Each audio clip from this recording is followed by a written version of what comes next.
ታማኝ ለጥቅም ያይደል ለነፍሱ ያደረ በዓለም እየኖረ ዓለምን የናቀ አያችሁ። ዛሬ ለስልጣን ለጥቅም ለክብር የምንጠላላውን በመቅደሱ ያለነውን አገልጋዮች እግዚአብሔር ሊያሳፍረን መምህሩን ወስዶ አስተማረን። ተርቦ ለተራቡት አብልቷል። ገንዘብ እያለው ቤት መግዛት መስራት ሲገባው እንደኛ ቤት አልሰራም። ምድራዊ ቤት ምን ያደርግልኛል ብሎ ሰማያዊውን ቤት ሰራ። ፍርድ ተጓደለ፣ ድሃ ተበደለ፣ ግፍ ተሰራ ብሎ በአውደ ምሕረቱ ቆሞ ስለ እውነት መስክሯል። የዛሬ 18 ዓመት እሱ ፕሮሰሱን አስፈጽሞ ለእኔ ሳይነግረኝ ትኬት ቆርጦ አሜሪካን ሀገር የወሰደኝ እሱ ነው። በአብይ ጾም ኤርፖርት መጥቶ መኪና እየነዳ የተቀበለኝ እሱ ነው። በአብይ ጾም ደግሞ አልታደምኩምና እኔ ደግሞ እሱን አስከሬን ይዤ ወደዚህ መጣሁ። የሚያጓድሉ ድሃ የሚበድሉ በንጹሐን ደም እጆቻቸውን የሚታጠቡ ግፈኞች እንቅልፍ ወስዷቸው አያድሩም። ለምን? የንጹሐን አምላክ ይፋረዳቸዋል። ሕሊና ዳኛ ነው፣ ይከሳቸዋል። በዚህ ዘመን የሚመሰከርለት ሰው መገኘቱ እግዚአብሔር እንደሱ ያሉትን ቁጥራቸውን ያብዛሉ። የኃጢአት ባሪያዎች፣ የክፋት ባሪያዎች፣ የጥላቻ ባሪያዎች፣ የዘረኝነት ባሪያዎች የሆኑ ብዙ ሰዎች የበዙበት ዓለም ላይ ነው ያለነው። በመምህር ሐዘን የኢትዮጵያ ቤተ ክርስቲያን አዝናለች። ሁላችንም አዝነናል። እግዚአብሔር ግን በሥራው ትክክል ነው። ወወልድ ወመንፈስ ቅዱስ አሃዱ አምላክ አሜን። እስከ መቃብር ድረስ በወደደን በአንድ ልጁ በኢየሱስ ክርስቶስ ፍጹም ሰላም እንደምን ሰነበታችሁ? እንደምን ቆያችሁ? ቅድስናው ስፍራ እንድናመልከው እንድናመሰግነው የሰበሰበን የአባቶቻችን የቅዱሳን አምላክ ቅዱስ እግዚአብሔር ስሙ ከምድር እስከ አርያም ለዘላለሙ የተመሰገነ ይሁን። የእናታችን የእመቤታችን የቅድስት ድንግል ማርያም አማላጅነት የመልአኩ የቅዱስ ኡራኤል በረከትና ረድኤት ከሁላችን ጋር ይሁንልን። የታመነ ነበረና ስህተትና በደል አልተገኘበትም። ትንቢተ ዳንኤል ምዕራፍ 6 ቁጥር 4 ላይ የተጻፈ ኃይለ ቃል ነው። እንደ እግዚአብሔር አምላካችን ቅዱስ ፈቃድ በዚህ ምሽት አጠር ላለ ደቂቃ የምንማማርበት የትምህርታችን ርዕስ ይህ ነው። የምስጢር ባለቤት ልዑል አምላክ እግዚአብሔር ለሁላችንም የቃሉን ደጅ ይክፈትልን። የታመነ ነበረና በሉ በደል ስህተትና በደል አልተገኘበትም። እኛም ታማኞች ሆነን እንድናልፍ እግዚአብሔር ሁላችንንም ይርዳን። ይህንን ኃይለ ቃል በትንቢተ ዳንኤል ምዕራፍ 6 ቁጥር 4 ላይ ተመዝግቦ እናገኘዋለን። ኃይለ ቃሉ የተነገረበትን ምክንያት ወደ ኋላ ሄደን በትንቢተ ዳንኤል ምዕራፍ 6 ከቁጥር 1 ጀምሮ ያለውን የመጽሐፍ ቅዱስ ክፍል ለማየት እንገደዳለን። በዚህ ዘመን ንጉሥ ዳርዮስ በባቢሎን በግዛቱ ላይ ሹማምንትን ለመሾም ወሰነ ነው የሚለው። በዚያን ጊዜ በመንግስቱ ላይ ሚኒስቴሮች ሆነው የአውራጃ ገዢዎች ሆነው የሚያስተዳድሩ 20 ሰዎችን ሚኒስቴሮችን መረጠ። በመረጠ ጊዜ የሰው ሀገር ሰው የነበረው ወይንም ደግሞ በዘመኑ ቋንቋ ስደተኛ የነበረውን ዳንኤልን ከመቶ ሃያዎቹ ጋራ ሚኒስቴሮች አድርጎ ሾመው፣ አከበረው። ዳንኤል ስደተኛ ነው፣ በባቢሎን ነው የሚኖረው። በሀገሩ ላይ ግን ሕገ መንግሥቱን አጥንቶ በንጉሡ የተወደደ ስለነበረ እግዚአብሔር በባዕድ አገር ሞገስ ሆኖ ሾመውና ከፍ ከፍ አደረገው። እንደገና በነዛ ሹማምንት ላይ ደግሞ የበላይ የሚሾሙ 3 ሰዎችን ፈልጎ ንጉሡ ሲመርጥ ዳንኤልን በጥበቡ፣ በአስተዋይነቱ፣ በታማኝነቱ ከ3ቱ አንዱ አደረገና በሚኒስቴሮቹ ላይ የበላይ አድርጎ ሾመው። እግዚአብሔር ሞገስ ስለሆነው ዳንኤል ተሾመ። ከተሾመ በኋላ እነዛ 119ኙ እንዴት እኛ ተወላጆቹ እያለን እኛ ዜጎቹ እያለን ይሄ የሰው አገር ሰው ስደተኛው መጤው በእኛ ላይ እንዴት ይሾማል አሉ። ዛሬም እንዲህ ባለ ቋንቋ የምንፈተን ብዙዎች አለን። በዚያን ጊዜም ዳንኤል የሰው ሀገር ሰው ነው ተብሎ በመሾሙ ብዙዎች ቅር አላቸው። ነገር ግን ሹማምንቱ በዳንኤል ላይ መከሩ። ምን ብለው? ይህንን ሰው ወንጀልና በደል እንፈልግበትና ከንጉሥ ጋር እናጣላዋሉ። ነገር ግን ከንጉሥ ጋር የሚያጣሉበትን ነገር ፈለጉ ይላል። ቁጥር 4 ጀምሮ እንዲህ ነው የሚለው ትንቢተ ዳንኤል ምዕራፍ 6 ቁጥር 4 ላይ የዛን ጊዜም አለቆችና መሳፍንቱ ስለ መንግሥቱ በዳንኤል ላይ ሰበብ ይፈልጉ ነበረ ይላል። በማ ላይ ሲነገሩኝ ሁላችሁም በማ ላይ? በዳንኤል ላይ ሰበብ ይፈልጉ ነበር። ነገር ግን ከአምላኩ ሕግ በስተቀር ያገኙበት ምንም ወንጀል አልነበረም ይላል። ከማን ሕግ በስተቀር? ከአምላኩ ሕግ በስተቀር የሚከሰስበት ከንጉሥ ጋር እሱን የሚያጣሉበት ምንም ነገር አላገኙም። ነገር ግን የታመነ ነበረና ስተትና በደል አላገኙበትምና በሱም ላይ ሰበብ በደል አላገኙም። እሱም ታማኝ ነበረ ይላል። ከዛ በደል ሲያጡበት ወደ ንጉሡ ሄዱና እሱን ከንጉሥ ለማጣላት የሚሆናቸውን ነገር አዘጋጅተው ሄዱ። ንጉሥ ለዚች ከተማ ካንተ በስተቀር ለአንድ ወር ማንም እንዳይጸልይ አሉ።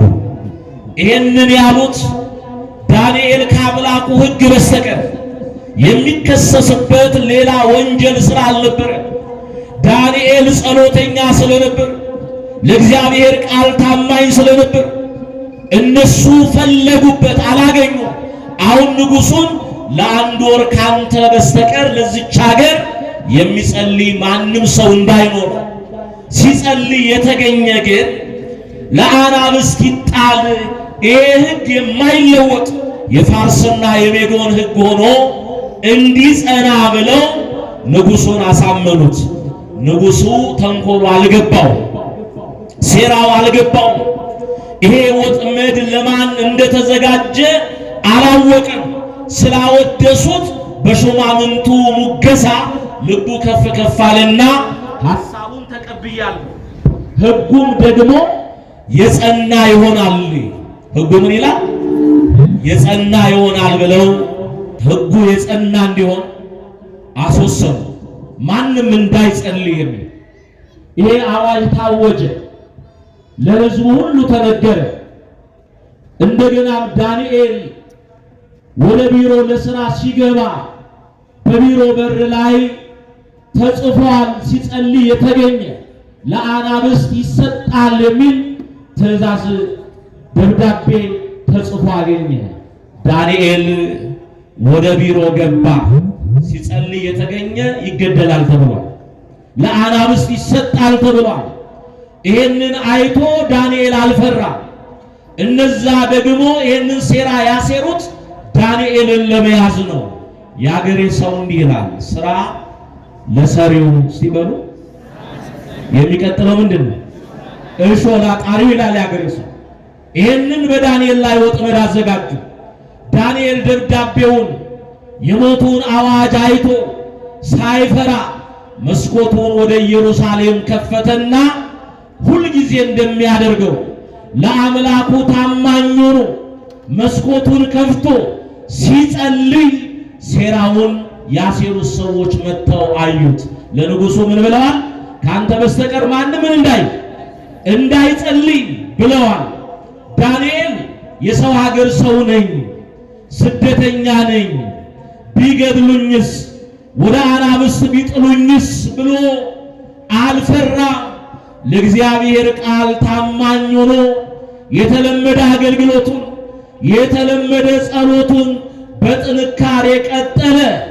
እነዛን ሰዎች መጥተው አዩና ለንጉሥ ነገሩት። ንጉሥ ቃል ተሽሯል፣ አዋጅ ተሽሯል። አንተ ከፍ ከፍ ያደረግከው የሾምከው ሕግህን ሽሮ ሲጸልይ አገኘን። ስለዚህ የተወሰነው ውሳኔ ተግባራዊ ይደረጋሉ።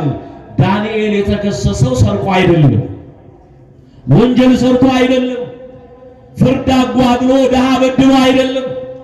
አምላኩን ስላመለከ ለእግዚአብሔር ሕግና ለቃሉ ታማኝ ስለሆነ ይሄ የሞት ፍርድ እንዲጸናበት ተናገሩ። ዛሬም በሃይማኖታቸው የጸኑ ማኅተማቸውን አንገታቸው ላይ ያሰሩ ለእግዚአብሔር ታማኞች የሆኑ ወንጀል የሌለባቸው ግፍ ያልሰሩ ብዙ ኦርቶዶክሳውያን ኦርቶዶክሳዊ በመሆናቸው ብቻ ባለማኅተም በመሆናቸው ብቻ የሚታረዱ ብዙዎች አሉ። እውነት ሐሰት? እውነት ነው። አሁን እኔና እናንተ በሰላም ቁጭ ብለን ቃሉን እየሰማን ነው። በእኛው ምድር በዚቹ ሀገር በስጋት ደግሞ የሚኖሩ ብዙ ባለማኅተሞች አሉ። ፍርድ አጓድለው አይደለም፣ ድሃ በድለው አይደለም፣ ግፍ ሰርተው አይደለም። ሃይማኖተኞች ያውም ኦርቶዶክሳውያን በመሆናቸው ግፍ እየተቀበሉ መከራ እየተቀበሉ አሉ። እግዚአብሔር ደማቸውን ደመ ሰማዕታት አድርጎ ይቀበልልን። አሁን ዛሬ ለወንጌል ታማኝ ሆነው መምህርን ወልደ ሰማዕትን ስንዘክረው ስናስበው በጅምላ የተቀበሩትን የታረዱትን በየገጠሩ መከራ የሚቀበሉትንም ሰማዕታት ልናስባቸውና ልንዘክራቸው ይገባል። ዳንኤል ታማኝ ስለሆነ የሞት ፍርድ ተፈርዶበታል። ንጉሥ ሕጉ የጸና ይሆናል ብለው ሐሳብ አቀረቡ። ዳንኤል ታማኝ ነው። ንጉሡ ይወደዋል፣ ሊያድነው ወደደ። ነገር ግን አልቻለም ይላል። ያልቻለው ለምንድን ነው? ሕጉ አይለወጥም ብለው በድምፅ ብልጫ አጽንተዋል። ዳንኤል ተጠራ። ደብዳቤውን አይተህ የተባለውን ውሳኔ ሽረህ አድርገሃል ተባለ። አዎ አለ። ለማን ታማኝ ስለሆነ? አቤት! ለእግዚአብሔር ታማኝ ስለሆነ።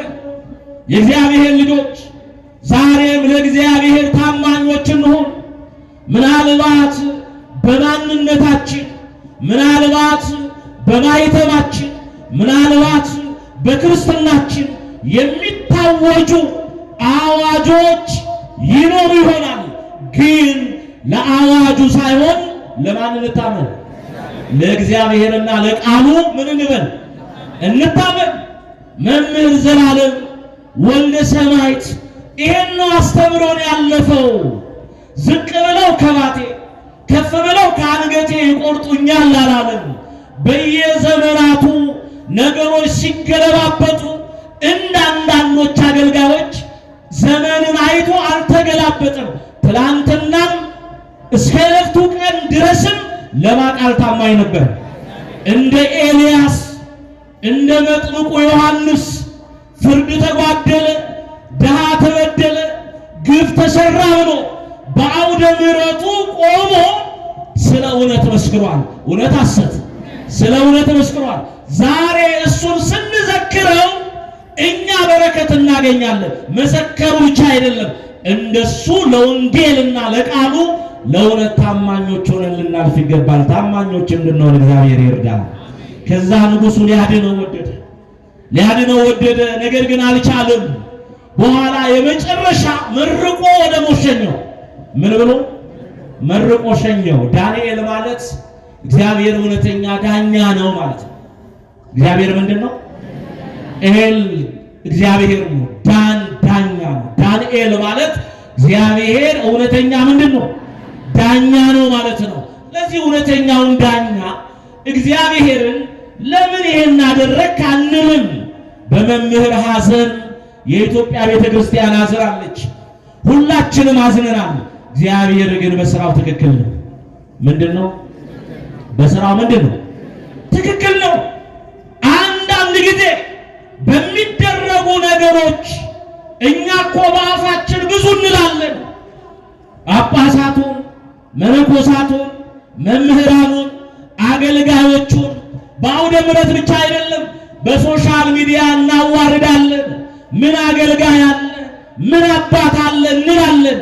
ምንም ዘመኑ የከፋ ቢሆንም ለእግዚአብሔር ልክ እንደ መምህር የተደበቁ ታማኝ አገልጋዮች አሉት። እውነት ሐሰት?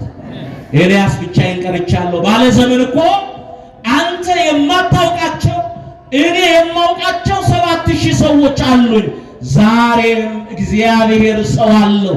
ነገር ግን መምህርን ወሰደና ምንም ሐሰተኞች ቢበዙም ታማኞች እንደዚህ አሉኝ፣ የማከብራቸው በክፉ ዘመን እውነተኞች አሉኝ ብሎ ለእኛም ለአገልጋዮቹ ለእናንተም ለምዕመናን እግዚአብሔር በሞቱም በሕይወቱም አስተማሪ አድርጎ አሳየን። የእግዚአብሔር ስም የተመሰገነ ይሁን። የመምህሩን በረከት ይደርብን። ተመልከቱ የእግዚአብሔር ልጆች፣ መረቀና ሸኘው እንዲህ ብሎ ሁልጊዜ የምታመልከው አምላክህ እግዚአብሔር አለው። እስቲ ቃሉን በሉት። ሁልጊዜ የምታመልከው አምላክህ በሉ። እሱ ያድንህ። መምህር ሁልጊዜ አምላኩን የሚያመልክ ነው። ሙሉ ጊዜውን ለእግዚአብሔር ሰጥቶ የሚያገለግል፣ በሰንበት አንዳንዴ 4 ጊዜ አንዳንዴ 3 ጊዜ የሚያገለግል አገልጋይ፣ በገጠሪቱም በከተማውም በሀገር ውስጥም ከሀገር ውጭም ሙሉ ጊዜውን ለእግዚአብሔር ሰጥቶ ያገለግል አገልጋይ ነው። ራሱን ሳይመለከት ጤንነቱን ሳይመለከት እግዚአብሔር የሰጠውን ጊዜ ለቃሉ ታምኖ ሁልጊዜ እግዚአብሔርን አገልግሏል። ሁልጊዜ እግዚአብሔርን አምልኳል። እኔና እናንተም የዑራኤል ቀን፣ የጥምቀት ቀን፣ የመስቀል ቀን፣ የበዓል ቀን ብቻ አይደለም፣ ሁልጊዜ እግዚአብሔርን እናመልከው። ሁልጊዜ እግዚአብሔርን ታማኞች ሆነን እናገልግለው። ሁልጊዜ የምታመልከው አምላክህ እግዚአብሔር ያድንህ ብሎ ሸኘው።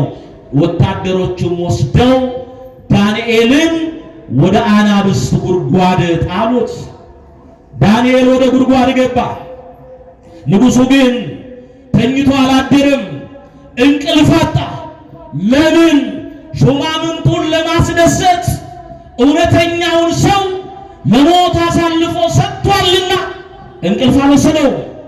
ዛሬም ፍርድ የሚያጓድሉ ድሃ የሚበድሉ በንጹሐን ደም እጆቻቸውን የሚታጠቡ ግፈኞች እንቅልፍ ወስዷቸው አያድሩም። ለምን? የንጹሐን አምላክ ይፋረዳቸዋል። ሕሊና ዳኛ ነው ይከሳቸዋል። ሕሊና ዳኛ ነው ይከሳቸዋል። ቃየል እኮ አቤልን ከገደለ በኋላ እረፍት አላገኘም። ለምን? ይቅበዘበዝ ነበር።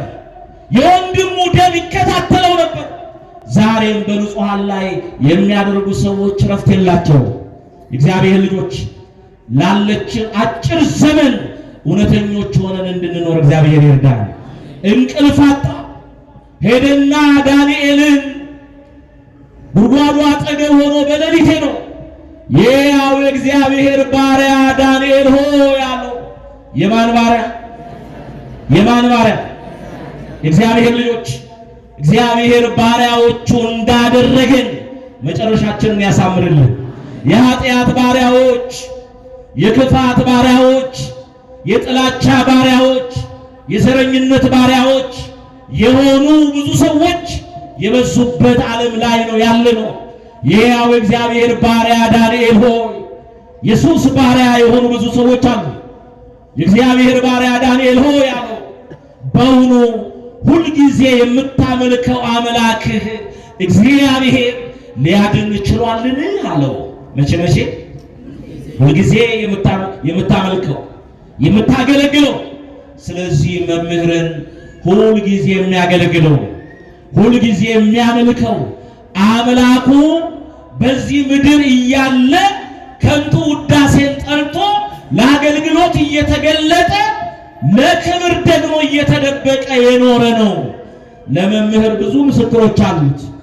ከምስክሮቹ መካከል ለ23 ዓመት ከ95 ዓመተ ምህረት ጀምሮ በአገልግሎት ባልንጀራ ሆኜ በሀገርም ውስጥ ከሀገር ውጭም ባልንጀራ ሆኜ አብሬ ሳገለግለው ኖሬያለሁ።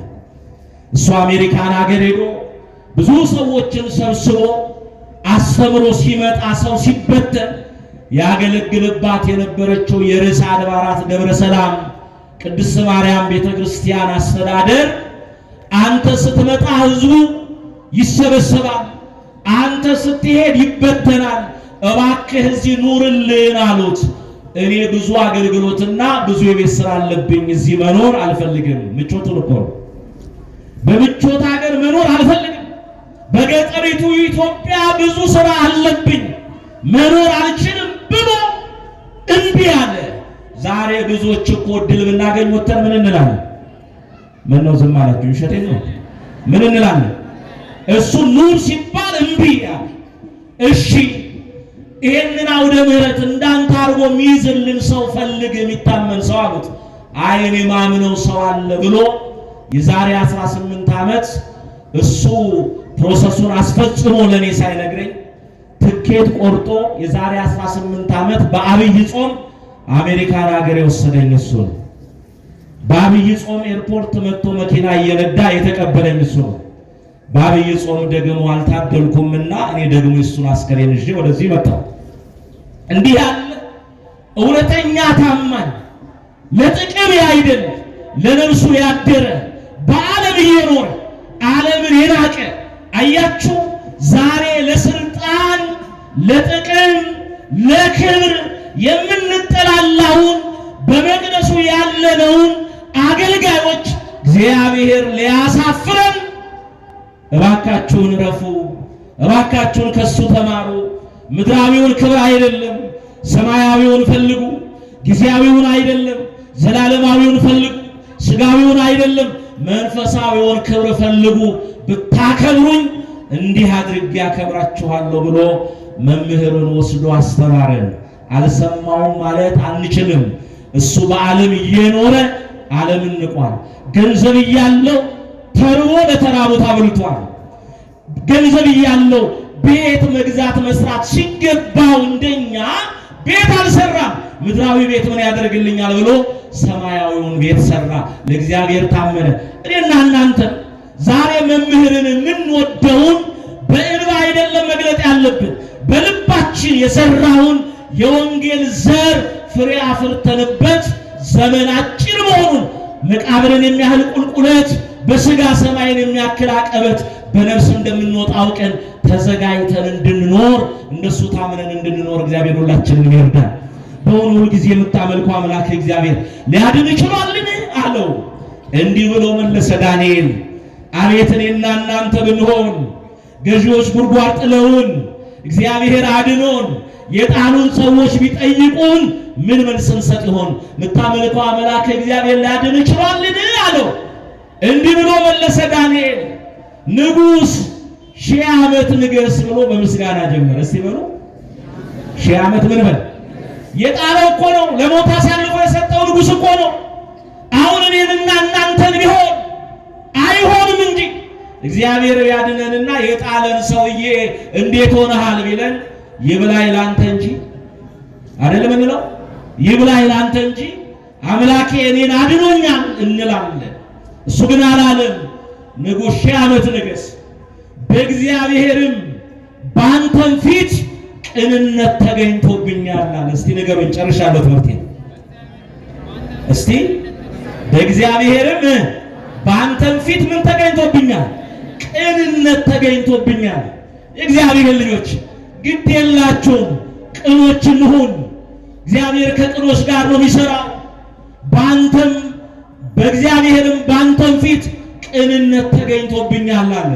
መምህር በአባቶች ዘንድ ቅን፣ በወንድሞች ዘንድ ቅን፣ በሁሉ ዘንድ ምንድን ነው? ቅን ነው።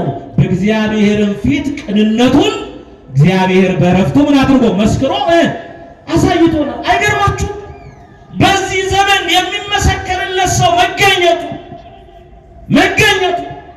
እግዚአብሔር እንደሱ ያሉትን ቁጥራቸውን ያብዛልን።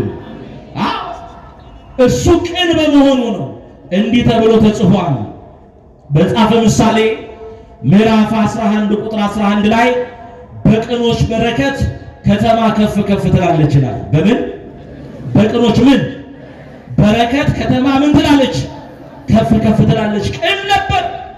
ለሀገር ለወገን የሚጠቅም በስነ ምግባር የጎደሉትን ወንጌል የሚያስተምር ክፉ የሚሰሩትን የሚገስጽ ነው። አሁን እናመሰግነዋለን። ምናመሰግነው ምስጋናችን ከንቱ ውዳሴ ስላልሆነበት ስለማይሆንበት ተጋድሎውን የፈጸመና የጨረሰ ስለሆነ በአውደ ምሕረቱ ቆመው እኮ ዝናቸው ከፍ ከፍ ብሎ እኮ ታይተው ይጠፋሉ። እሱ ግን ለ33 ዓመት ታመነ፣ ለአምላኩ ታመነ፣ ለቃሉ ታመነ። እኔና እናንተም ታማኞች እንድንሆን እግዚአብሔር ይርዳል። በዚህ በመዝሙር 32 ቁጥር 1 ላይ ጻድቃን ሆይ በጌታ ደስ ይበላችሁ ይልና ለቅኖች ምስጋና ይገባል ይላል። እስቲ በሉ ለቅኖች ምን ይገባል? አላያችሁም? ቅድም ሊቁ ባለቅኔው ለዚች ሀገር ለዚች ቤተክርስቲያን ባለውለታ የሆኑትን በሥጋ ያረፉትን በነፍስ ሕያው የሆኑትን ብዙ ሊቃውንት ሲዘክሩ ሲያመሰግኑ ነበሩ። አሁን እኛ ቅዱሳኑ የተመረጡትን እግዚአብሔር የጠራቸውን ስናመሰግን ስንዘክራቸው ከመጽሐፍ ቅዱስ ውጭ እንደሆነ አድርገው መጽሐፉን ተሸክመውታል። ነገር ግን የሚቃወሙ አንድ ጥቅስ ልንገራችሁና ትምህርቴን ልሰብስብ። እንዲህ ነው የሚለው በዕብራውያን መልእክቱ ምዕራፍ 13 ቁጥር 7 ላይ ቅዱስ ጳውሎስ የእግዚአብሔርን ቃል የተናገሯቸውን ዋኖቻቸውን አስቡ ይላል። እስቲ በሉ የማንን ቃል? የእግዚአብሔርን ቃል የተናገሯቸውን ዋኖቻቸውን ምን ይሉ? ብዙ ጥቅሶችን ከቅዱስ ጳውሎስ ወስደው ሰዎች ይጠቅሳሉ። ይሄንንም እኮ ቅዱስ ጳውሎስ ነው የተናገረው። የእግዚአብሔርን ቃል የተናገሯቸውን ዋኖቻቸውን ምን በሉ? አስቡ። ቅዱሳኑን፣ ጻድቃኑን፣ ሰማዕታቱን የተመረጡትን ለወንጌል ለእውነት ባለውለታ የሆኑትን የምንዘክረው መጽሐፍ ስላዘዘን ነው። ጌታም የእናንተን መልካሙን ስራችሁን አይተው በሰማይ ያለውን አባታችሁን ያከብሩት ዘንድ ብርሃናችሁ በሰው ፊት ምን ይበል? ይብራ ብሏል። ዛሬ የመምህር ዘላለም የወልደ ሰማያት ብርሃን ስለበራ ነው የምንዘክረው። የእግዚአብሔርን ቃል የተናገረን ስለሆነ ነው የምናስበው የምንዘክረው። የእግዚአብሔርን ቃል የተናገሯቸውን ዋኖቻቸውን አስቡ ይልና የኑሯቸውን ፍሬ እየተመለከታችሁ ይላል። የምናቸውን? ቅዱስ ጊዮርጊስ የኖረውን የኑሮውን ፍሬ፣ ቅድስት አርሴማ የኖረችውን የኑሮዋን ፍሬ፣ ተክለ ሃይማኖት የኖረውን ሌሎችም ቅዱሳን የኖሩትን ዳንኤል የኖረውን ኑሮ ምሳሌ አድርገን እንዘክራለን። እግዚአብሔርን ቃል የተናገሯችሁን ዋኖቻችሁን አስቡ፣ የኑሯቸውን ፍሬ እየተመለከታችሁ በእምነት ምስሏቸው። በምን? አሁን ቅዱሳኑ ጻድቃኑ የተጠሩትን ዛሬ የምንዘክረውን ወንድማችንን ወልደ ሰማዕትን በኑሮ በአገልግሎት እሱን ልንመስለው ይገባል። ምን ልንመስለው ይገባል። እንመለስ። ሁልጊዜ የማመልከው አምላኬ እግዚአብሔር መልአኩን ልኮ አለ ዳንኤል። እስቲ በሉ ማን ልኮ? መልአኩን ልኮ የአንበሶቹን አፍ ምን አደረገ? ዘጋ አለ። ለምን? ዳንኤል ለእግዚአብሔር ታማኝ ነው። ለእግዚአብሔር የታመኑትን ደግሞ መላእክቱ ይጠብቋቸዋል፣ ይረዷቸዋል። መዝሙር 33 ቁጥር 7 ላይ የእግዚአብሔር መልአክ እግዚአብሔርን በሚፈሩ ሰዎች ዙሪያ ምን ይላል?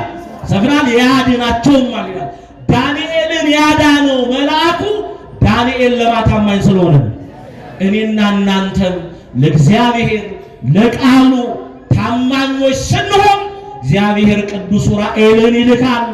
እኛንም አፋቸውን ከከፈቱ በዓይን ከማይታዩ በዙሪያችን ከሚያገሱት አንበሶች አፍ ያድነናል። ከእናንተ አንዳንዱን ወደ ወህኒ ለመክተት ዲያብሎስ እንደሚያገሳ አንበሳ በዙሪያችሁ ምን ይላል? ያደባል ይላል። የሚያደባውን ዲያብሎስን መልአኩ ቅዱስ ዑራኤል አፉን እንዲዘጋ እኛ ለማታማኞች ነው። ለዚህ ሁሉ ጊዜ ማመልከው አምላኬ እግዚአብሔር መልአኩን ልኮ የአንበሶቹን አፍ ምን አደረገ? ዘጋለ። የዛን ጊዜ ንጉሡ ዳንኤልን ከጉድጓድ አውጡልኝ አለ። ዳንኤል ከጉድጓድ ወጣ። በኃጢአት ጉድጓድ ውስጥ የወደቅን እግዚአብሔር ያውጣን። ዳንኤል ከወጣ በኋላ በዳንኤል ላይ ሴራ ያሲሩ ጉድጓድን የቆፈሩትን እነዛን ሰዎች ከነ ሚስቶቻቸው አምጡና ጉድጓድ ውስጥ ጣሏቸው አለ። ትንቢተ ዳንኤል ምዕራፍ 6 አጥኑ። አምጥተው ከነ ሚስቶቻቸው ወደ ጉድጓዱ ጣሏቸው። ገና በአየር ላይ ያሉ አጥንቶቻቸውን ሰባበሩ ይላል። ዳንኤል ሲጣል እኮ እንደ ድመት እንደ ውሻ እግሩ ስር እየተንከባለሉ እያጫወቱት ነው ያደሩት ለእግዚአብሔር ታማኝ ስለነበር። ስለዚህ እግዚአብሔር ልጆች እኛም ታማኞች እንሆን። እነዛ ወደ ጉድጓድ ተጣሉ። አንበሶቹ ሰባብረው በሏቸው። ጠቢቡ ሶሎሞን ጉድጓድን የሚቆፍር ራሱ ይገባበታል፣ ድንጋይንም የሚያንከባልል በላዩ ላይ ምን ይልበታል? ይገለበጥበታል ይላል። ስለዚህ ለሰው ጉድጓድ አንቆፍር፣ ለሰው ሴራ አናሲር፣ ታማኞች እንሁን። አላያችሁም? እኛ መምህርን የምናውቀው ጨርሻለሁ በወንጌል አስተማሪነቱ በእውነት ተናጋሪነቱ። ነገር ግን ተደብቆ የሚሰራቸው እልፍ ስራዎች ተገልጠው ወጥቷል። ስለዚህ እኛም ተደብቀን ኃጢአት ከምንሰራ፣ ጨለማን ተገን አድርገን በደል ከምንሰራ፣ እግዚአብሔርን የሚያሳዝን ነገር ከምንሰራ ተገልጠን እንምነው። ተደብቀን መልካም ሰርተን መጨረሻችንን እንዲያምር እግዚአብሔር ሁላችንን ይርዳን። እዚህ ዳንኤል የታመነ ነበረና ስህተትና በደል ምን አላለበትም? አልተገኘበትም። ለመምህርም ዛሬ የምንመሰክረው በኖረበት የሕይወት ዘመኑ የተገለጠ የታየ በደል ኃጢአት ምን አላለበትም? አልተገኘበትም። የእኛንም መጨረሻ እንደሱ ያሳምርልን። ተሰብስቦ ከመበተን አምኖ ከመካድ እግዚአብሔር ይሰውር። የሰው መጨረሻው ሲያምር ነውና ሁላችንን መጨረሻችንን ያሳምርልን። ወስብሐት ለእግዚአብሔር። ይቆየ